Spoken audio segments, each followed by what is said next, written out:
Hey everyone, I'm here to help you relax and drift off tonight.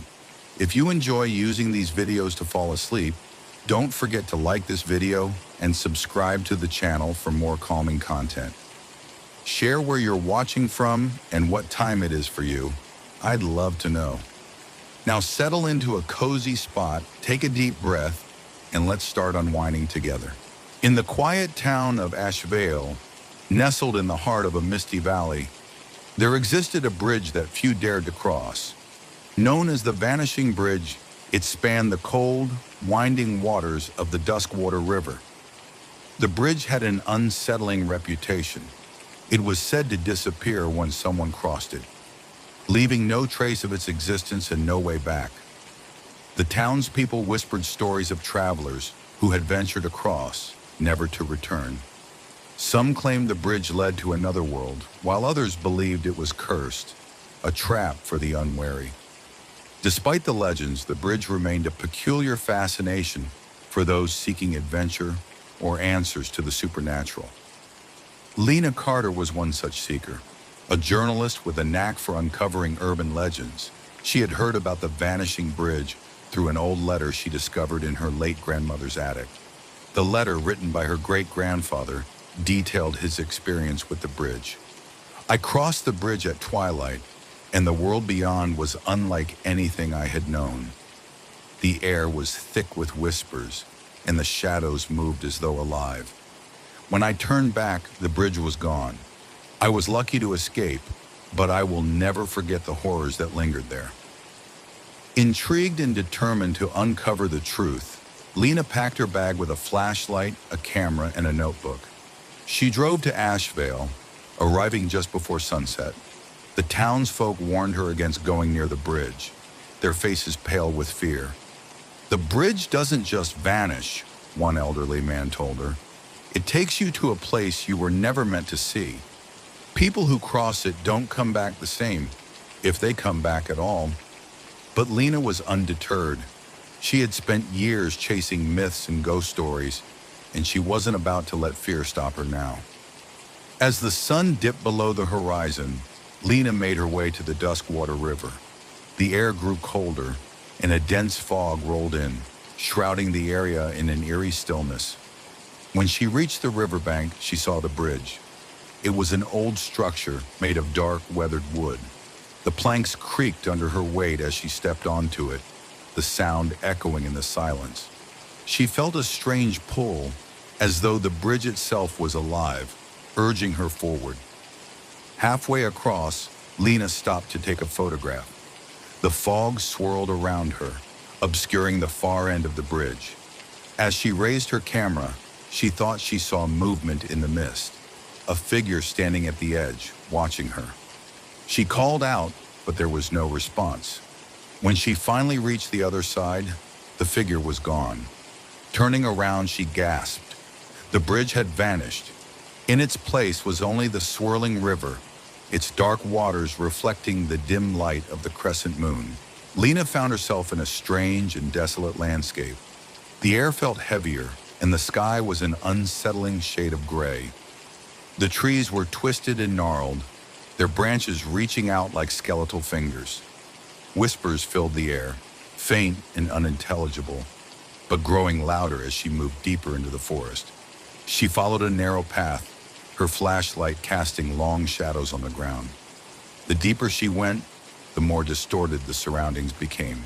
The trees seemed to shift and move, their roots crawling across the path. Then she saw them, ghostly figures drifting between the trees. They wore expressions of anguish, their eyes hollow and their mouths open in silent screams. One of them turned toward Lena, its translucent hand reaching out. "Turn back," it whispered, its voice echoing in her mind. "You don't belong here." But there was no turning back. The bridge was gone, and the only way was forward. After hours of wandering, Lena stumbled upon a village. The houses were old and crumbling, their windows dark and empty. A sign at the entrance read, "Dusk Watch." The village was eerily quiet, save for the faint sound of children's laughter in the distance. Lena followed the sound, her heart pounding.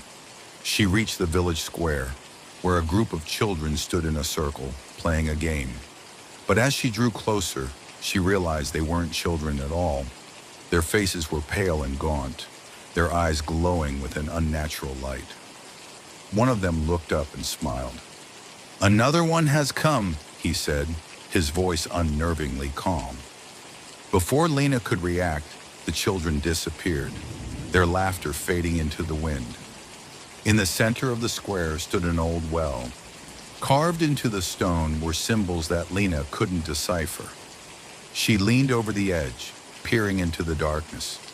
A faint glow emanated from the depths, and she heard the whispers again, louder this time.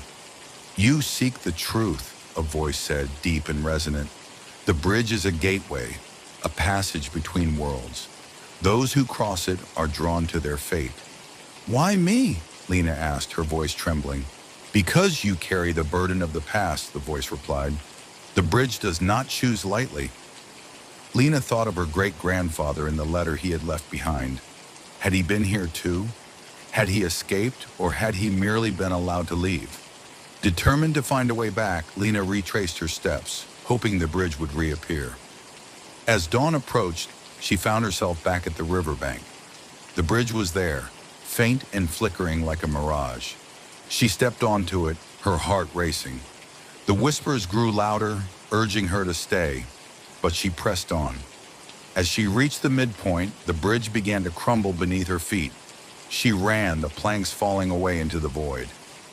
Just as she leapt to the other side, the bridge vanished once more. Lena collapsed on the ground, gasping for air. When she looked up, the sun was rising and the fog was gone. Lena returned to Asheville, but she was not the same. She couldn't shake the feeling that she had brought something back with her. Shadows seemed to linger longer than they should, and she often heard faint whispers in the dead of night. She wrote about her experience, but no one believed her. The townsfolk only shook their heads and warned others to stay away from the bridge. But Lena knew the truth. The vanishing bridge wasn't just a myth. It was a doorway to something far beyond human comprehension. And though she had escaped, she couldn't help but wonder, how long would it let her stay? Deep in the woods on the outskirts of town, hidden by thick, overgrown trees, lay the remains of Carnival Nocturne. Decades ago, it had been a beacon of joy and laughter, filled with the music of calliopes and the cheerful screams of children on spinning rides.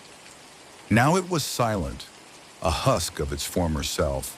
The once bright banners hung in tatters, and the grand entrance arch was coated in rust and ivy. For years, rumors had swirled about the carnival. Locals whispered about strange happenings, shadows moving in the empty booths, and faint laughter echoing through the night. Most dismissed the stories as urban legends, but the bravest teenagers dared each other to visit, always returning pale and shaken, refusing to speak of what they saw. Evelyn Harper, a thrill-seeking journalist for a small-town paper, had spent her career chasing the extraordinary. When she heard about Carnival Nocturne, she was immediately intrigued. According to legend, the carnival came alive at midnight, just as the moon reached its zenith. She dug through old archives, uncovering snippets of its history. The carnival had closed abruptly in 1963 after a tragic fire claimed the lives of several performers. Though the bodies were recovered, rumors persisted that something darker had caused the fire. Determined to uncover the truth, Evelyn packed her camera, flashlight, and notebook. She set off just before sunset, her excitement overshadowing any lingering apprehension. As she walked through the woods, the air grew colder, and the trees seemed to close in around her. The path was overgrown, but she eventually reached the rusted gates of the carnival. The air was unnaturally still, as if the world itself was holding its breath.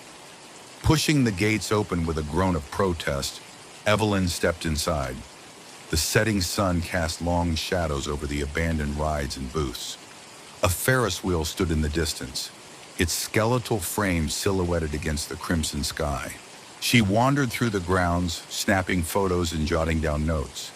The remnants of the fire were evident, blackened wood, melted metal, and charred remnants of costumes. But there was something else, something that made her skin crawl, the feeling of being watched. As the clock struck midnight, everything changed. The air grew thick with the scent of caramel and popcorn. Faint music began to play, drifting through the air like a ghostly lullaby. Evelyn froze, her heart pounding.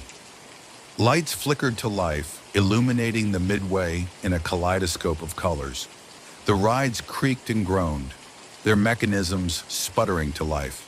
The calliope's haunting tune grew louder, and shadows began to move. To her shock, figures emerged from the booths and tents.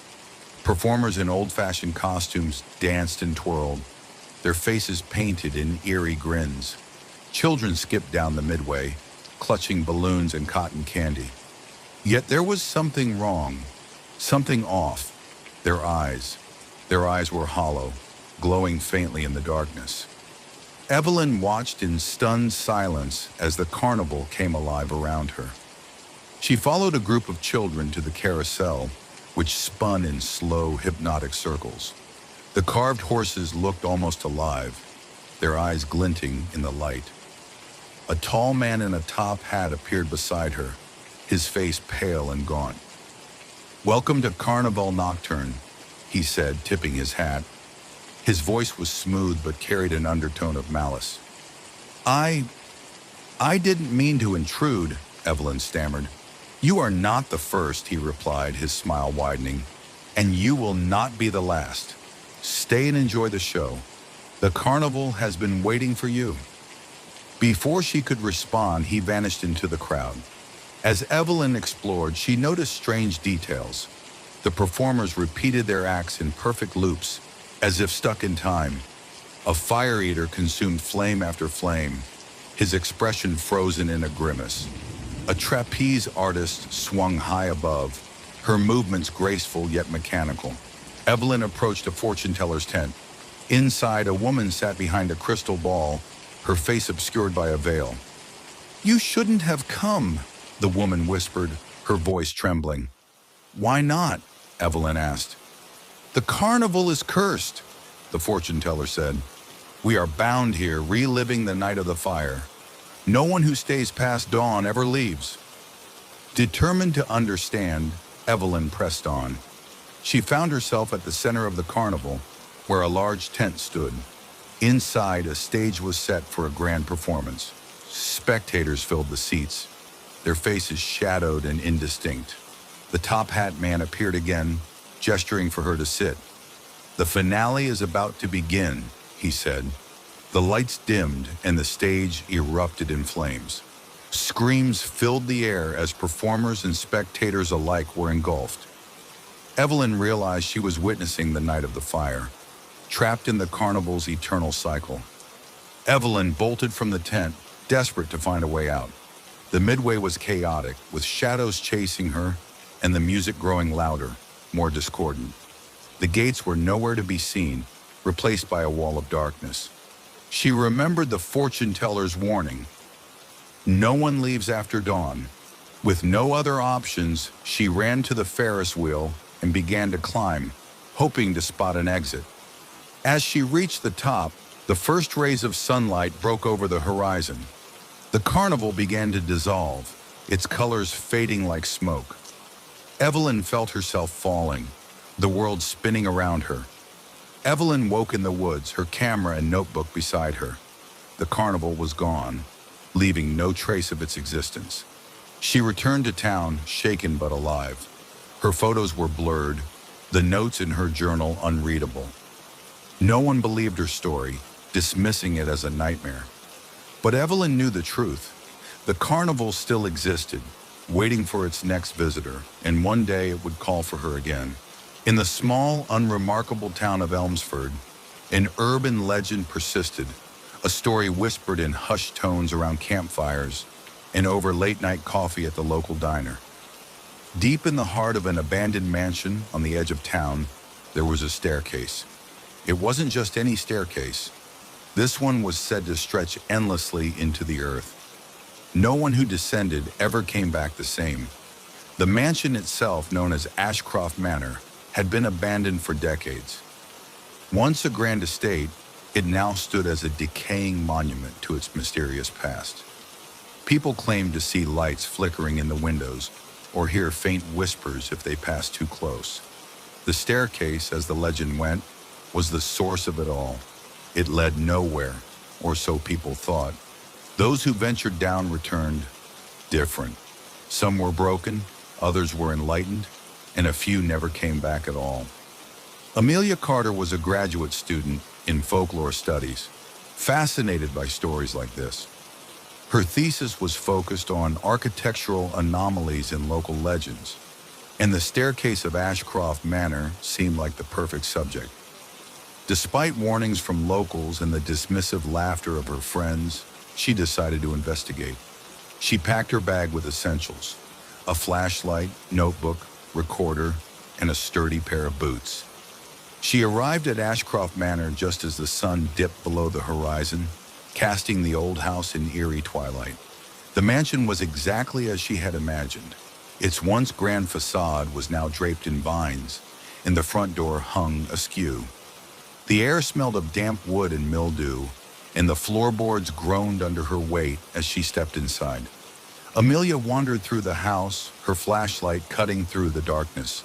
The rooms were empty, save for broken furniture and scattered debris. It wasn't long before she found it. The staircase was hidden behind a heavy, partially rotted wooden door in the back of the house.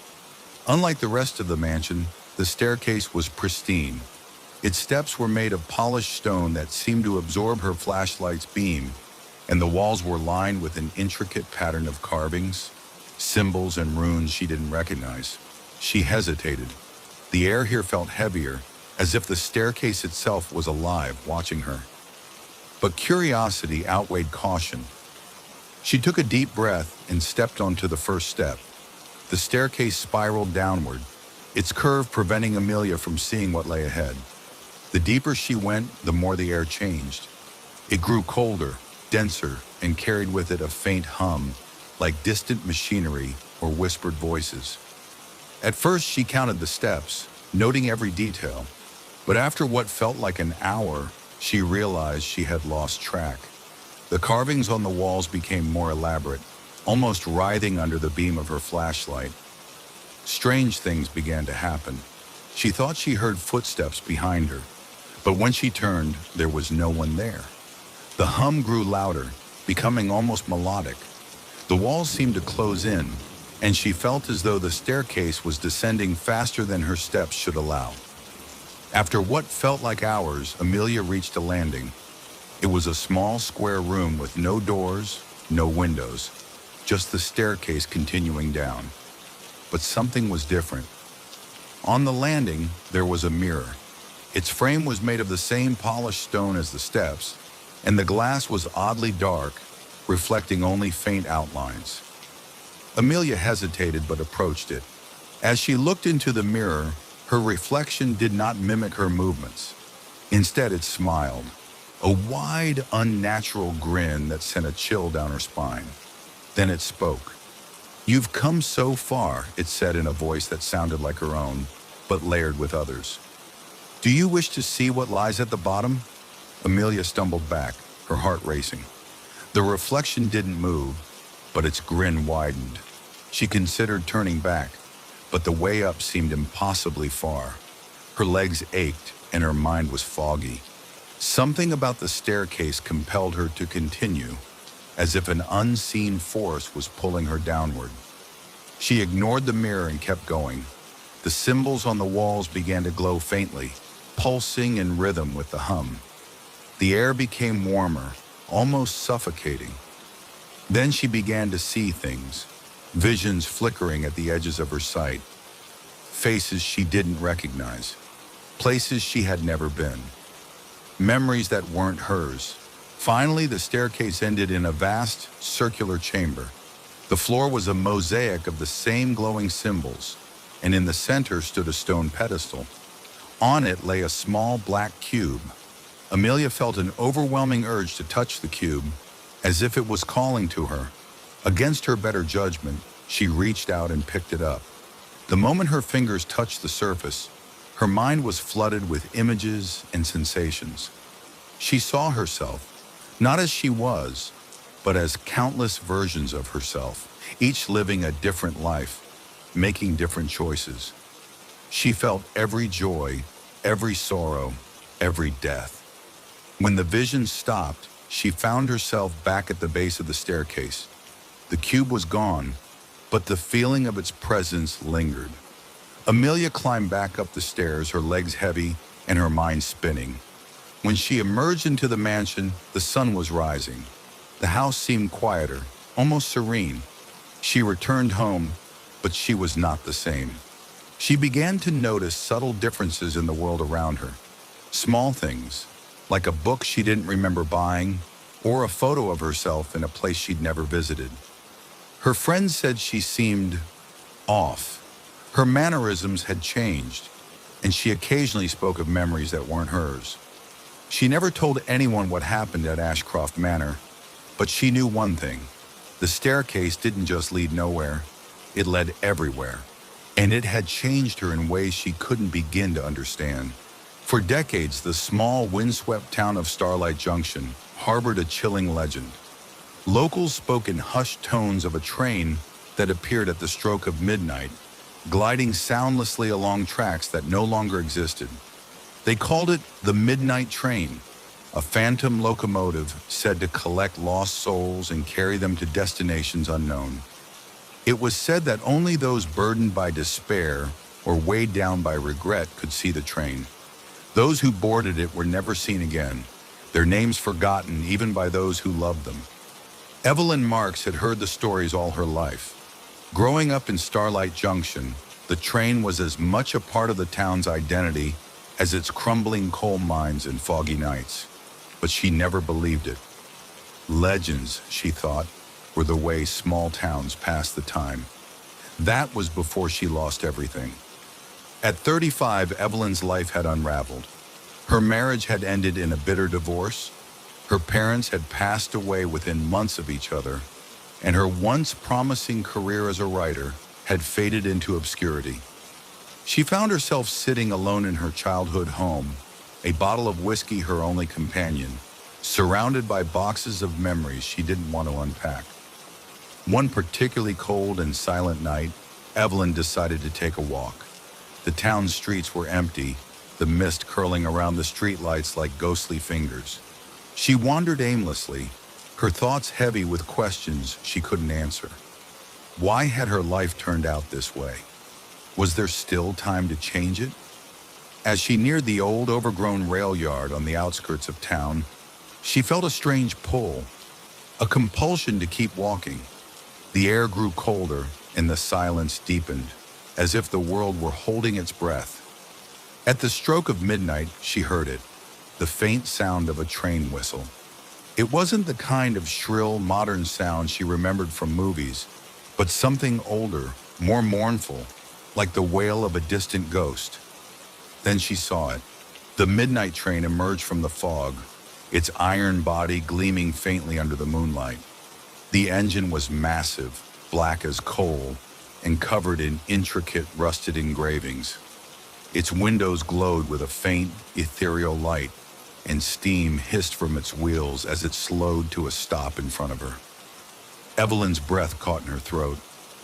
She should have been terrified, but instead, she felt an overwhelming sense of calm, as if the train had been waiting for her all along. The door to the first carriage opened, and a figure stepped out. The conductor was tall and thin, dressed in an old-fashioned uniform that seemed to shimmer in and out of focus. His face was pale and expressionless, his eyes two dark voids that seemed to see straight into her soul. "Evelyn Mark," he said, his voice low and echoing, "you are burdened by sorrow and seeking answers. The train will take you where you need to go." "How do you know my name?" she whispered. "I know all who come to the midnight train," he replied. "Step aboard if you are ready to leave your world behind." She hesitated, glancing back at the empty streets of Starlight Junction. Part of her wanted to run, to return to the safety of her home, but another part, deeper, more desperate, knew she couldn't go back. Not truly. The moment Evelyn stepped onto the train, the door closed behind her with a soft hiss. The interior was dimly lit, the walls lined with wood-paneled seats and gas lamps that flickered like fireflies. The air smelled faintly of smoke and old paper. The passengers were unlike anyone she had ever seen. They sat silently, their faces shadowed, their eyes distant and haunted. Some were dressed in clothes from another era. A woman in a Victorian gown, a man in a World War II uniform, a child clutching a tattered teddy bear. No one spoke or acknowledged her presence, but Evelyn could feel their sadness, a palpable weight that filled the air. The train began to move, gliding soundlessly along invisible tracks. Evelyn took a seat by the window, watching as the fog outside deepened into darkness. Time seemed to stretch and warp, minutes bleeding into hours, though she couldn't be sure how long had passed. "Where are we going?" she finally asked the conductor, who had appeared silently beside her. "To the place where all lost souls find peace," he said. "For some it is an ending, for others, a new beginning." "And for me?" she asked. "That depends on you." As the journey continued, Evelyn began to see visions outside the window, fragments of her own life. She saw herself as a child, playing in her parents' garden. She saw the day of her wedding, the joy in her husband's eyes. She saw the nights spent writing stories that no one would ever read. Then came the darker memories, the fights, the failures, the nights spent crying alone. The train seemed to draw these moments out of her, forcing her to confront the pain she had tried so hard to bury. But it wasn't just her memories. The passengers around her began to change, their shadowed faces becoming clearer, their eyes reflecting their own regrets and sorrows. Each of them was carrying a story, a burden they could not let go of. Finally, the train slowed to a stop. The conductor gestured toward the door. "This is your stop, Evelyn Marks." She peered outside and saw a glowing bridge stretching into the darkness. On the other side, faint figures waited, her parents, her husband, and others she had lost. They smiled at her, their arms outstretched, beckoning her to join them. Tears filled her eyes. "I don't understand. Is this the end?" "It can be if you choose it," the conductor said, "but the choice is yours. You may step off the train and find peace, or you may return to the life you left behind and try again." Evelyn hesitated. The thought of peace was tempting, but something deep inside her stirred, a flicker of hope. Maybe, just maybe, it wasn't too late to rewrite her story. "I want to go back," she said finally. The conductor nodded, his expression unreadable. "Very well, but know this. The midnight train only comes for those who are lost. If you return, you must find your way." Before she could respond, the world blurred around her, and she found herself standing in the middle of the rail yard, the fog lifting with the first rays of dawn. Evelyn returned to her life forever changed. She quit drinking, reconnected with old friends, and started writing again, not for fame, but for herself. She never spoke of the midnight train, but she often thought of it, wondering if it was real or just a dream. And though she never saw the train again, she carried its lesson with her. No matter how lost you feel, there is always a way back if you're willing to take the journey. The summer heat pressed down on Millfield, a quiet little town nestled in a valley. It was the kind of place where life moved slowly, where everyone knew each other, and secrets were buried as deep as the old mines on the outskirts of town. Lila Maynard, a curious and resourceful teenager, spent her summers scavenging garage sales and antique shops for unique finds. She loved things with history, objects that had stories etched into their surfaces. On one such humid afternoon, Lila found herself at Mr. Bramble's Antique Emporium. It was a cluttered maze of dusty shelves and forgotten relics. At the back of the store, hidden beneath a stack of yellowing newspapers, Lila found an old box camera. Its leather casing was worn, its brass fittings tarnished, but it had a peculiar charm. The lens glinted, almost as if it were alive. The price tag read $5. "That camera?" Mr. Bramble said when she brought it to the counter. His eyes narrowed and his voice dropped. "That's been here longer than I can remember. People say it's strange, but if you want it, it's yours." Lila didn't think twice. She loved a good mystery, and the camera seemed like the perfect addition to her collection. Excited about her find, Lila spent the evening cleaning the camera and figuring out how to use it. It took her a while to locate film that fit its outdated design, but she finally managed to load it. She decided to test it out the next day. Her first subject was the old oak tree in her backyard.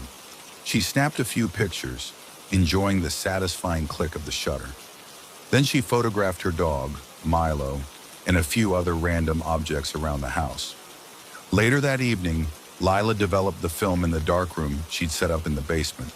She watched as the images slowly came to life on the paper.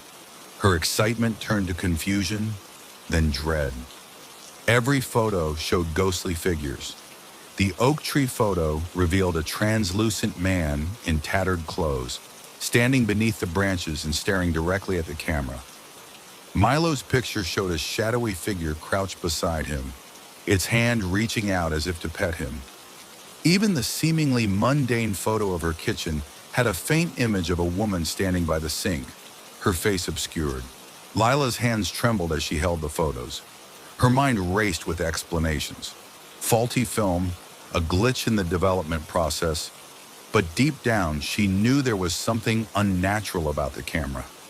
Despite her fear, Lila couldn't resist the pull of the camera. She began taking it everywhere, snapping photos of familiar places, the park, her school, the town square. Every roll of film revealed more ghostly figures, some faint and distant, others disturbingly close and clear. There was the man in a bowler hat who appeared in every photo of the park, always standing by the fountain. The child with hollow eyes who lurked in the school hallways. The woman in the veil who hovered near the town's war memorial. Lila started researching the history of Millfield, digging through old newspapers and library archives. She discovered that many of the figures matched descriptions of people who had died in the town. Accidents, unsolved murders, even a few suicides. The camera, she realized, wasn't just capturing light and shadow. It was capturing the echoes of the dead. One night, Lila decided to photograph herself. She set up the camera on a tripod in her bedroom and posed, curious to see what might appear. When she developed the photo, her heart froze. Standing behind her was a tall, skeletal figure with empty eye sockets and clawed hands.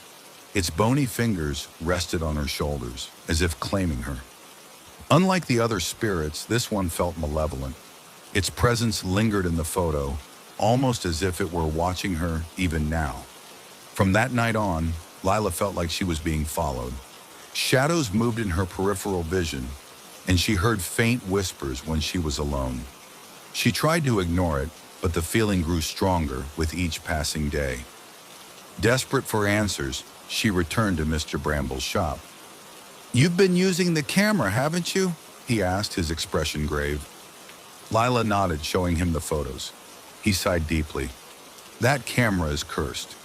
It was created by a man named Ezra Finch, a photographer obsessed with capturing the essence of life. But his obsession led him to experiment with dark rituals. He wanted to photograph souls, to trap them in his images.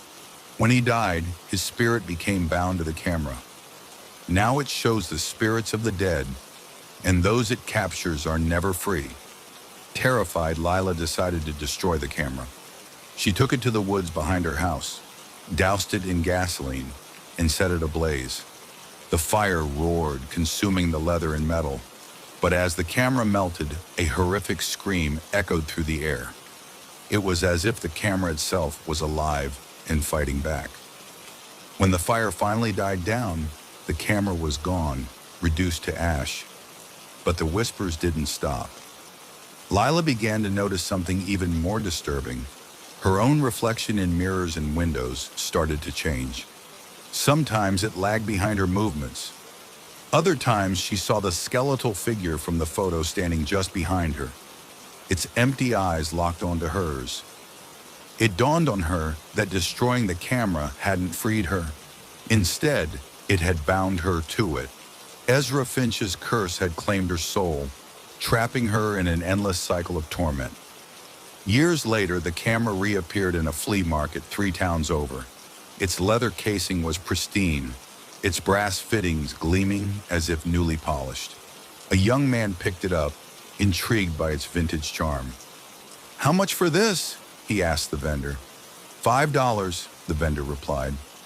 The young man smiled and handed over the money, unaware of the shadowy figure watching him from the camera's lens.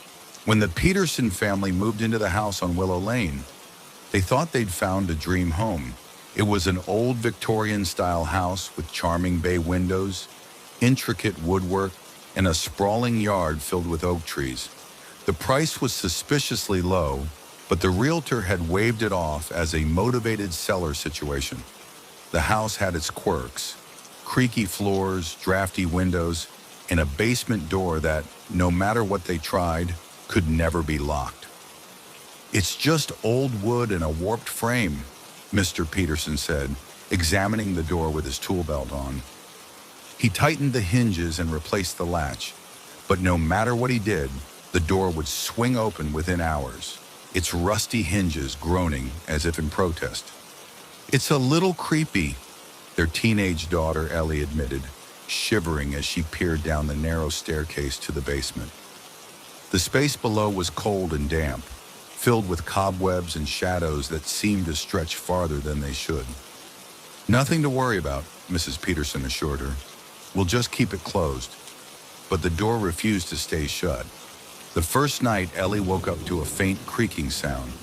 At first, she thought it was the wind rattling the old windows, but then she heard something else, a soft, rhythmic tapping. She tiptoed out of her room and stood at the top of the stairs, peering down into the dimly lit hallway. The basement door was open just a crack, swaying slightly as if moved by a breeze. "Mom! Dad!" she called, her voice trembling. Her parents appeared moments later, both groggy and confused. Mr. Peterson marched to the basement door and pulled it shut with a loud slam. "Probably just the draft," he muttered, though his furrowed brow suggested he wasn't entirely convinced. The tapping stopped for a while. The next day, while cleaning out the basement, Mrs. Peterson found something unsettling. Beneath an old tarp, she uncovered a small weathered chest. Inside were yellowed photographs, faded letters, and a tarnished locket. The photos depicted a family, a man, a woman, and 2 children, standing in front of the very same house. But their faces were blurred, as though the camera had been unable to fully capture them. The letters, written in spidery handwriting, spoke of strange occurrences, missing items, mysterious noises, and an overwhelming sense of being watched. The locket contained a tiny portrait of a young girl, her expression solemn and her eyes dark, almost too dark.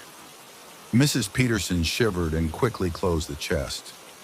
When she showed the items to Mr. Peterson, he dismissed them as harmless relics of the past. "Every old house has a story," he said, though his voice lacked its usual confidence. Over the next few weeks, the atmosphere in the house began to change. The family started hearing whispers late at night, soft and unintelligible, but undeniably real.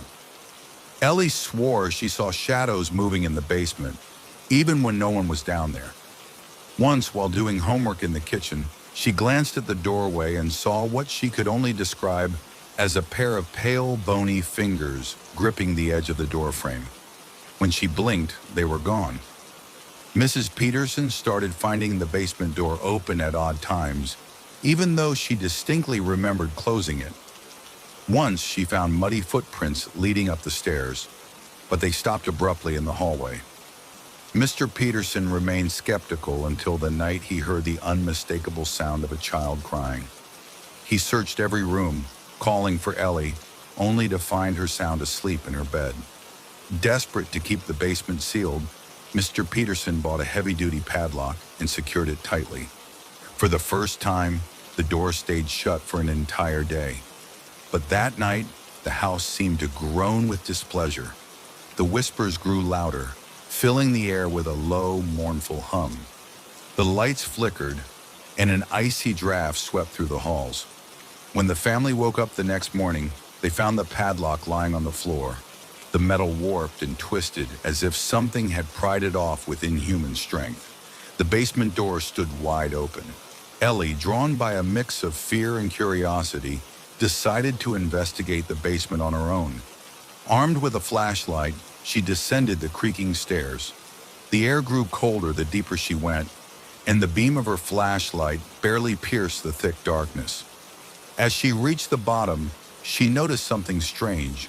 A small, circular indentation in the dirt floor, surrounded by strange symbols etched into the ground. In the center of the circle lay the locket her mother had found. It was open, the tiny portrait staring up at her. Ellie reached down to pick it up, but as her fingers brushed the locket, the basement seemed to come alive. The symbols began to glow faintly, and the whispers grew into a deafening chorus of voices. She stumbled back, dropping the locket, and scrambled up the stairs. Behind her, she could hear heavy footsteps, too heavy to belong to any human, following her. Terrified, the family called in a local historian, Mrs. Calloway, who had lived in Millfield for decades. Mrs. Calloway listened to their story with a grave expression. "That house has a dark history," she said. "The family that lived there in the 1800s disappeared without a trace. The townsfolk believed they were cursed. Some say the father dabbled in forbidden rituals, trying to summon something from beyond." She examined the locket and the symbols Ellie described. "It sounds like a binding circle. Whatever he summoned was trapped, but not entirely. The door must remain unlocked because it's the only thing keeping it contained. If you try to seal it completely, you'll break the binding." That night, the Petersons decided to leave the house for good. As they packed their belongings, the house seemed to resist. Doors slammed shut, furniture toppled over, and the basement door creaked open, revealing nothing but darkness. Then the whispers turned into a roar, and a figure emerged from the shadows at the top of the basement stairs. It was the girl from the locket, pale, hollow-eyed, and wreathed in darkness. "You can't leave," she said, her voice layered with countless others. The family fled, leaving behind everything they owned. Years later, the house remains abandoned. The basement door still swings open and shut, as if breathing. Those who pass by at night claim to hear whispers and see flickering lights through the windows. And the locket? It remains in the basement, waiting for the next family to find it. It began with an auction. Marion Brooks, a retired music teacher and avid collector of rare instruments, attended a small estate sale in a quiet New England town. Among the dusty heirlooms and forgotten trinkets, she found something extraordinary: a violin. The instrument was exquisite, though aged. Its varnish was cracked, and its strings looked ancient. But the craftsmanship was undeniable.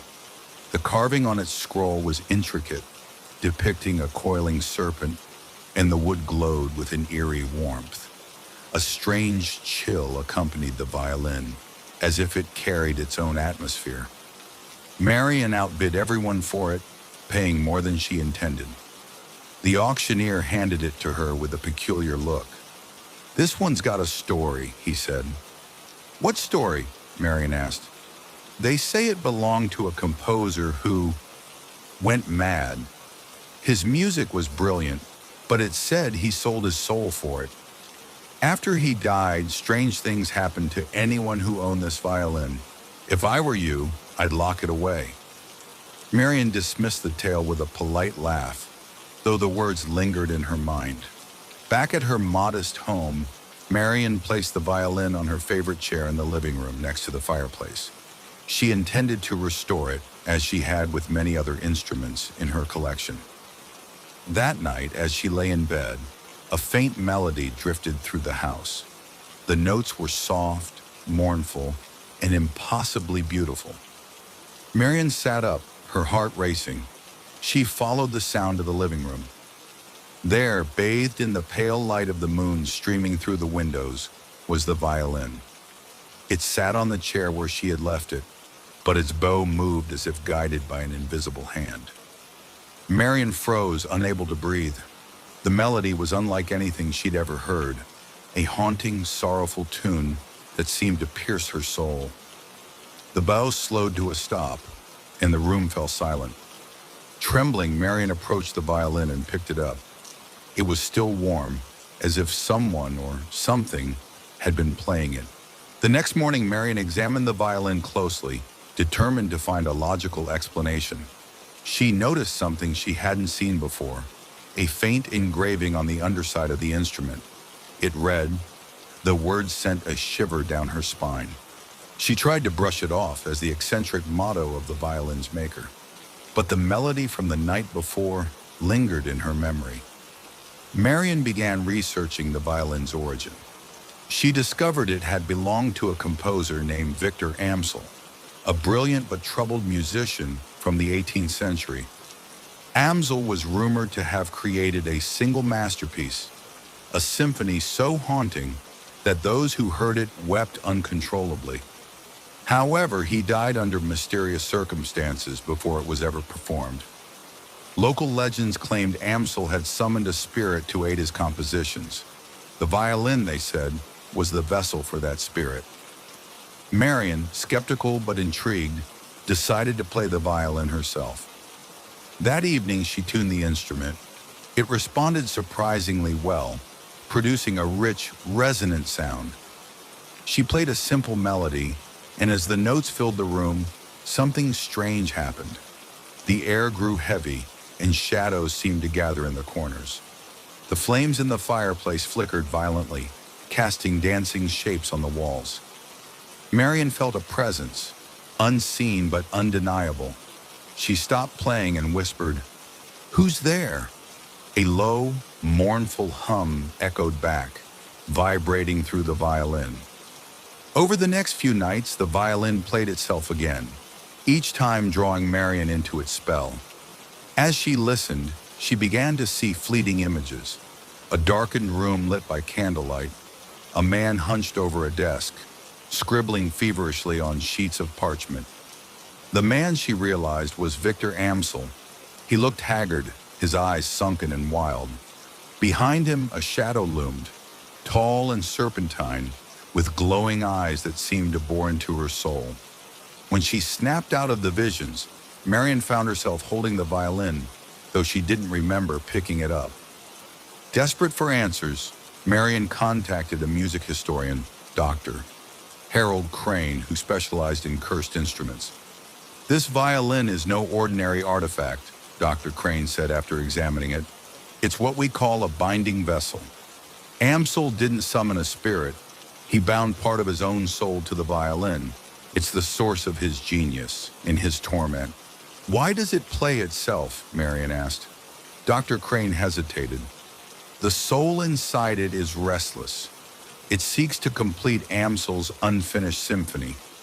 But be warned, anyone who attempts to finish the composition risks losing themselves to the violin." Marian couldn't resist the pull of the violin. One night, as it played itself, she sat down with sheet music and began transcribing the melody. The notes came to her effortlessly, as if whispered into her ear. Hours turned into days, and Marian became obsessed. She stopped eating, stopped sleeping. The music consumed her, and with each note she wrote, the visions grew more vivid. She saw Amsel's final moments, the shadowy serpent wrapping around him, whispering promises of eternal brilliance. She felt his despair as he realized the price of his pact, his soul trapped forever, unable to rest. When the symphony was complete, Marion felt an overwhelming urge to play it. She invited a small audience of friends and musicians to her home, insisting they hear her latest discovery. As she drew the bow across the strings, the room darkened. The music was breathtaking, beautiful and haunting, but also deeply unsettling. The shadows in the room came alive, swirling around the listeners. One by one, they began to cry, their tears turning into streams of black liquid. Marion kept playing, unable to stop.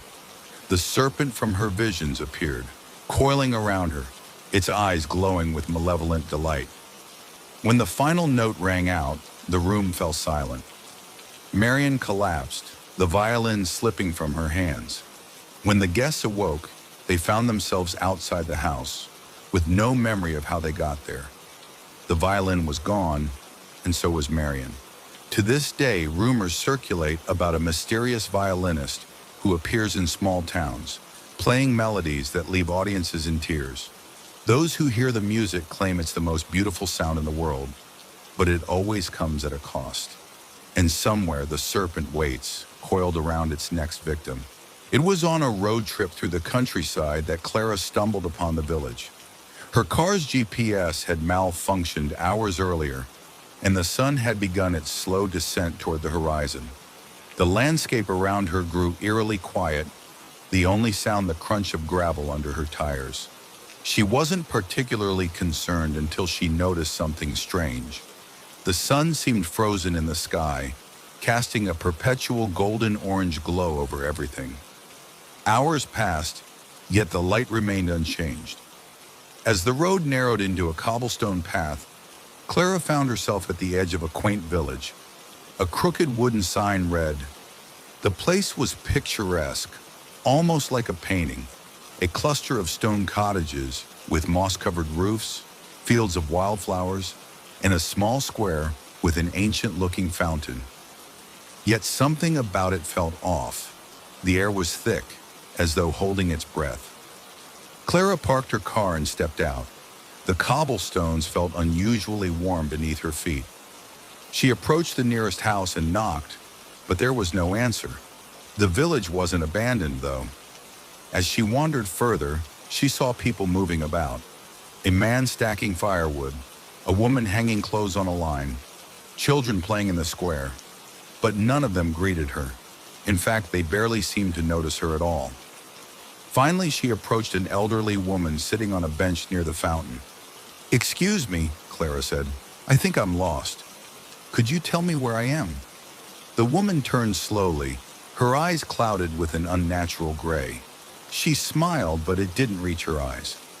"You're in Duskhaven, dear," she said, her voice soft and melodic. "A place of peace and quiet." "But why is the sun—" Clara hesitated. "Why hasn't it set?" The woman's smile faltered for a moment. "Oh, it hasn't set in years," she said, as if it were the most natural thing in the world. "Not since the twilight came." Clara found her way to the village tavern, the only place that seemed to welcome visitors. The interior was dimly lit, with lanterns casting long shadows across the wooden beams. A portly man behind the bar greeted her with a nod. "You're new here," he said, handing her a glass of water without being asked. "Yes," Clara replied. "I wasn't planning to come here. My GPS led me off course." The man chuckled. "It always does. Duskhaven has a way of finding those who need it." Clara frowned. "What does that mean? And what's going on with the sun? Why hasn't it set?" The tavern keeper leaned closer, his expression serious. "It's not the sun, miss. It's the curse." "What curse?" he sighed. "Years ago, this village made a terrible mistake. A traveler came to Duskhaven, a man who didn't belong here. He claimed to be a healer, but some say he was more than that. A sorcerer, perhaps. The villagers, fearing his power, drove him away. But before he left, he warned them, 'You will know no dawn nor night, only the eternal in-between.'" Clara shivered. "And it's been like this ever since?" The tavern keeper nodded. "Twilight, day and night. Some say he trapped the village in time itself. while others believe the curse feeds on the souls of those who stay too long. Clara decided to leave the next morning, or what she assumed was morning. Yet as she drove, the road kept looping back to Duskhaven. Every path out of the village led her right back to the square. Desperate, she turned to the woods surrounding the village. The villagers had warned her against entering, claiming it was the domain of the curse itself. The trees whisper lies, the elderly woman had told her, and the shadows, they hunger. But Clara had no choice. She left her car behind and ventured into the forest. The air grew colder the deeper she went. The golden twilight filtered through the trees, casting long, eerie shadows. Whispers filled her ears, faint but insistent, like dozens of voices just out of reach. "Stay," they murmured. "Stay with us." Clara quickened her pace, but the whispers grew louder. Then the shadows began to move. A figure emerged from the darkness, a man cloaked in tattered robes, his face obscured by a hood. In one hand he held a staff carved with runes that glowed faintly. "Turn back," he commanded, his voice deep and resonant. "Are you the one who cursed this village?" Clara asked, her voice trembling. The man hesitated. "I am its guardian," he said, "bound to keep the curse in place until justice is served." "What justice?" Clara demanded. He gestured toward the village. Their sin was fear. They rejected what they didn't understand, and in doing so, they condemned themselves. But now the curse is spreading. It draws outsiders like you to sustain itself. Clara's heart sank. "So I'm trapped here too?" The guardian nodded. "Unless you can break the cycle." The guardian led Clara to the heart of the forest, where an ancient altar stood. On it lay a stone chalice filled with a dark, shimmering liquid. "This is the key," he said. "Drink, and you will confront the curse, but beware. It will show you your deepest fears and greatest regrets. Only by facing them can you free the village, and yourself." Clara hesitated. The whispers grew louder, more insistent. The shadows around her writhed as if alive. With trembling hands, she lifted the chalice and drank. The world around her dissolved into darkness. Clara found herself in a vast, endless twilight, standing on the edge of a precipice. Across the chasm stood her greatest fears, memories of failures, betrayals, and moments she wished to forget. The shadows took on human shapes, their voices mocking her, accusing her. "You'll fail," they whispered.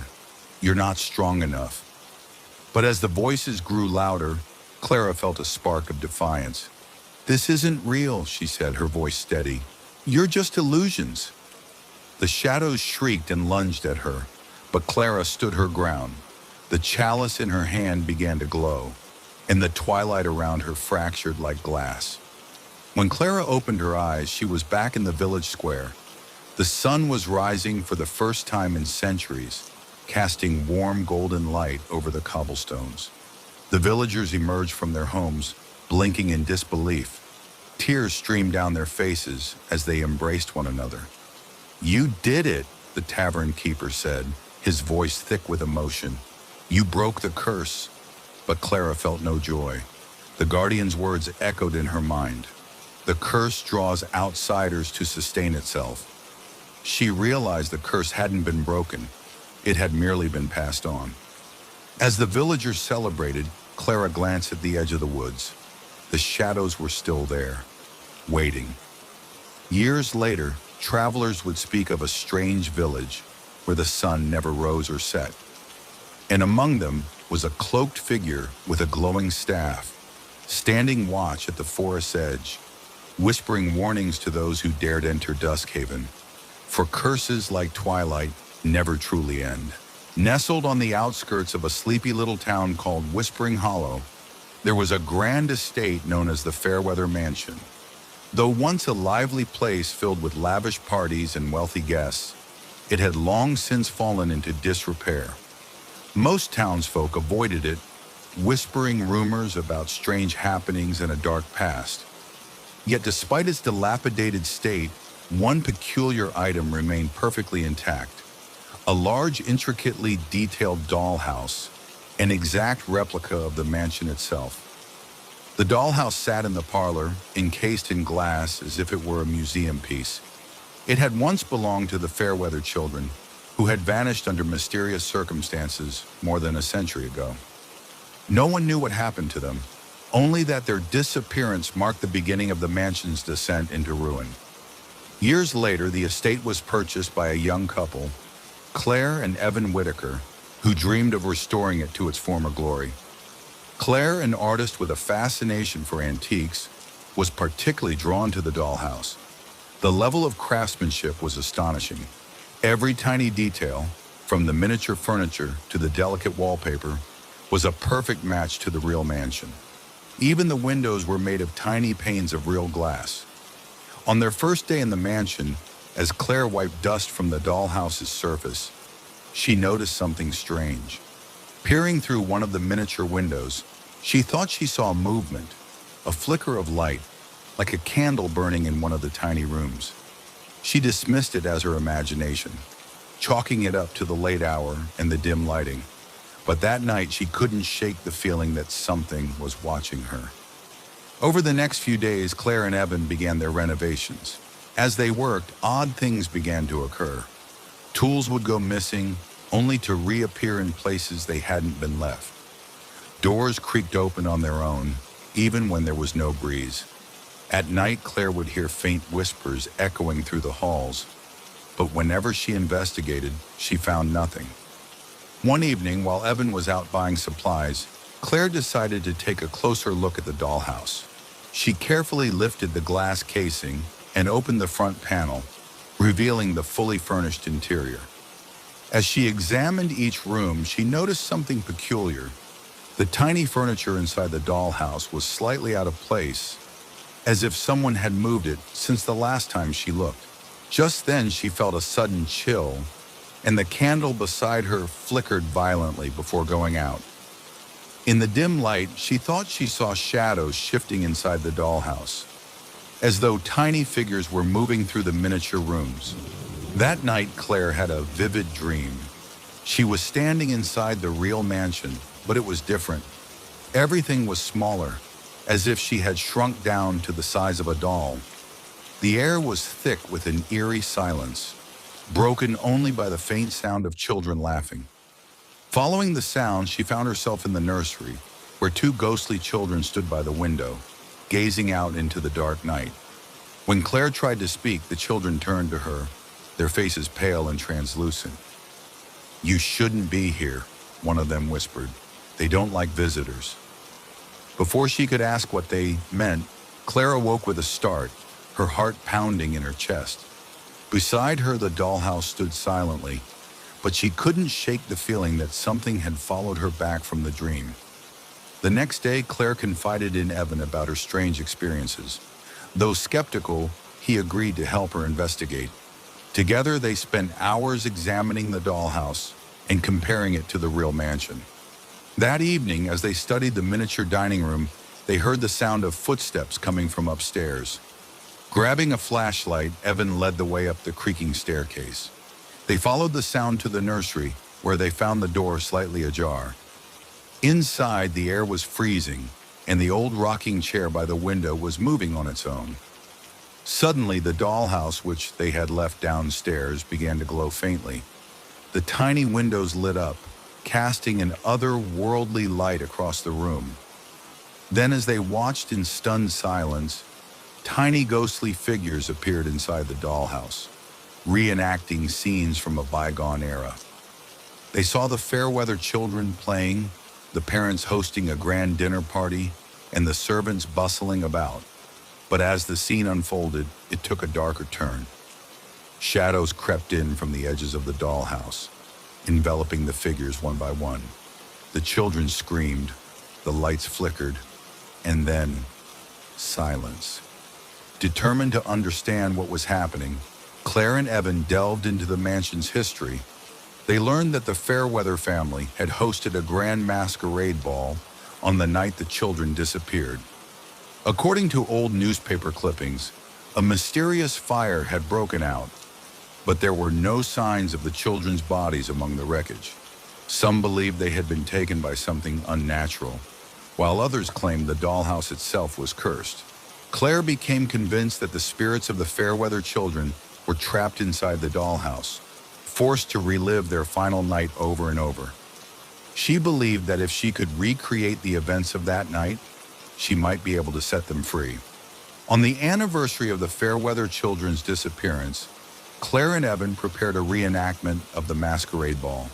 They placed miniature candles in the dollhouse, dressed tiny figures in paper costumes, and played old music from the era. As the clock struck midnight, the dollhouse began to glow again, brighter than ever before.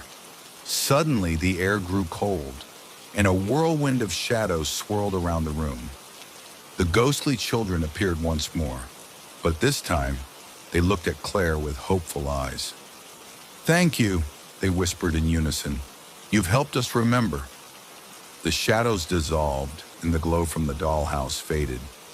Claire and Evan stood in a stunned silence, realizing that the spirits had finally found peace. After that night, the strange occurrences ceased. The mansion felt lighter, as if a great burden had been lifted. Claire decided to keep the dollhouse not as a haunted relic, but as a reminder of the children she had helped.